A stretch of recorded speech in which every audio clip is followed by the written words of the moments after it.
Assalamualaikum warahmatullahi wabarakatuh. Perkenalkan, nama saya Novianita Koyanso. Saya akan memaparkan materi saya dengan judul Revolusi Sistem Perpajakan Indonesia di Masa Pandemi. Jadi pada pandemi COVID-19 yang membuat dunia bisnis dan keuangan mengalami disrupsi yang tidak pernah terbayangkan sebelumnya. Kondisi ini mendorong paradigma baru bisnis yang lebih efisien dan berorientasi pada hasil. Menghadapi fenomena ini, pemerintah tentu saja tidak bisa berdiam diri. Pemerintah harus ikut berubah dan berjalan beriringan dengan pelaku bisnis agar pemulihan ekonomi bisa berjalan lebih cepat. Salah satunya, pemerintah perlu menyesuaikan seluruh perangkat regulasinya selaras dengan kebutuhan yang terjadi. Sudah bukan zamannya lagi di era pasca pandemi ini dunia usaha terbebani banyak regulasi. Bahkan sebelumnya Presiden Joko Widodo itu sendiri menyampaikan bahwa di Indonesia sudah kebanyakan peraturan. Nah, kenapa? Karena pada saat ini arah setiap negara ingin lebih fleksibel dan bisa cepat merespon setiap perubahan yang ada. Betapa tidak, per 26 Oktober 2020 kemarin tercatat di Kemenkumham terdapat sekitar 44.434 peraturan. Bahkan jumlah peraturan di tingkat pemerintah daerah itu sendiri mencapai 3 kali lipat lebih banyak dibandingkan dengan pemerintah pusat. Secara khusus, hal ini juga dihadapi lembaga perpajakan atau Direktorat Jenderal Pajak (DJP) sebagai lembaga negara yang berwenang untuk mengadministrasikan pemungutan pajak yang ada di Indonesia, termasuk yang paling banyak menerbitkan berita tentang perpajakan atau regulasi. Kondisi itu cukup memprihatinkan. Pemerintah dan dunia usaha menjadi kurang fleksibel dan lambat dalam mengambil keputusan mereka. Selain itu, sistem regulasi kita juga kurang efisien. Artinya, semakin jauh dari prinsip better policy threshold at lower cost.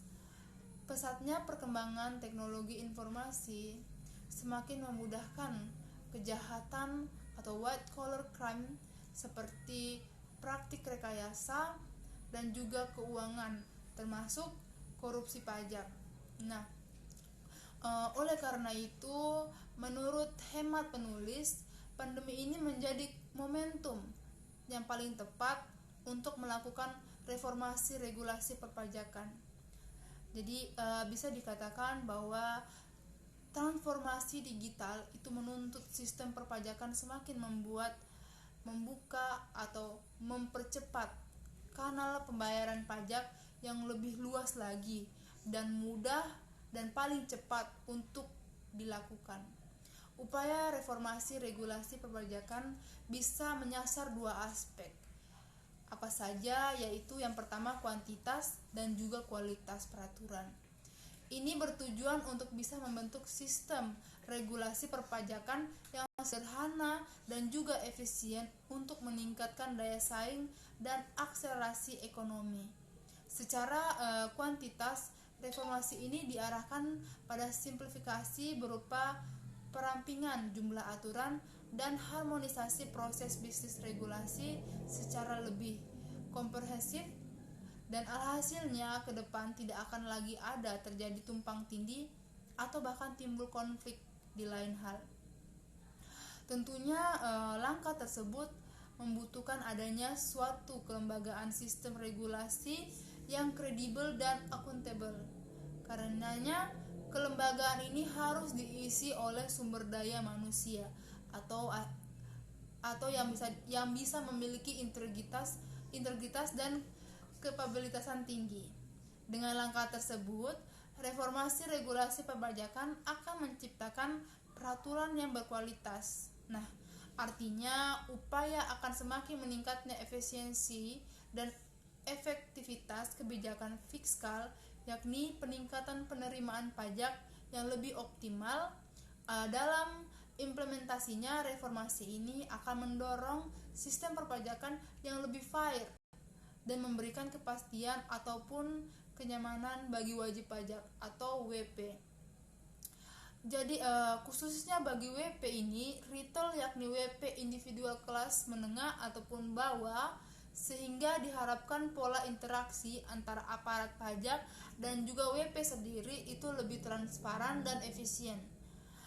Jadi menurut hemat penulis, reformasi perpajakan ke depan hendaknya itu semakin fokus pada optimalisasi WP retail.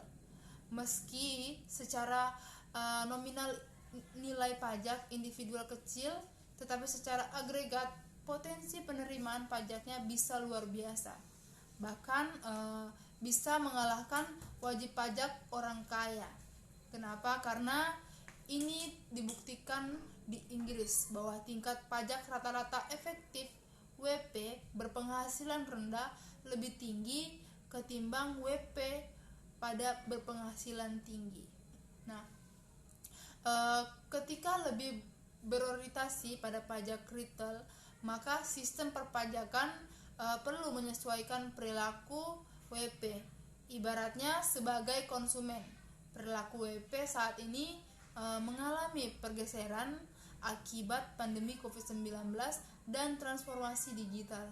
Perilaku WP semakin cenderung ke online atau oriented. Karena itu, setelah COVID-19, reformasi perpajakan mendorong transaksi pembayaran pajak yang lebih mudah dan cepat melalui media digital. Dengan kata lain, sistem perpajakan menuju model online channel direct to customer. Pergeseran perilaku ini tidak hanya bersifat sementara, tetapi akan permanen membentuk new normal. Nah, mungkin demikian yang bisa saya sampaikan, materi yang saya paparkan. Kurang dan lebih yang saya sampaikan saya mohon maaf. Assalamualaikum warahmatullahi wabarakatuh.